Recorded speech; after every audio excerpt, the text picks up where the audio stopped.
தூக்கிட்டு வரேன். ஐயோ வேண்டாமா, எனக்காக நீ எதுவும் செய்ய வேணாம். உனக்கு எது பிடிச்சிருக்கோ அதையே நீ செய். சரி ராம். சரி, பாப்பாவை தூக்கிட்டு வந்து கொடுத்துட்டு கிளம்பு. உன்னை விட்டுட்டு மண்டபத்தை விட்டு காலி பண்ணி போயிட போறாங்க. விட்டுட்டு போனா என்ன? என்னவா? அதான் நீ இருக்கேல, பாத்துக்க மாட்டியா? ஏய் பாத்துக்க மாட்டியானா வீட்ல கொண்டு போய் விட மாட்டியான்னு கேட்டேன். விடுவேமா. அப்ப ஓகே. ஆனா அப்படியெல்லாம் நடக்கும்னு மட்டும் நினைக்காத. ஏன்னா என் அண்ணனுங்க 2 பேரும் என்னை விட்டுட்டு எங்கேயும் போக மாட்டாங்க.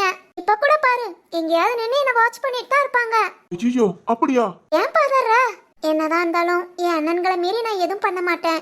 எதா இருந்தாலும் என் அண்ணங்க சம்மதத்தோட தான் நடக்கும். என்னது? அது உனக்கு தெரியும்டா.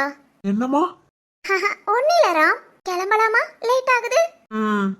இங்கே இரு, பாப்பாவை தூக்கிட்டு வரேன்.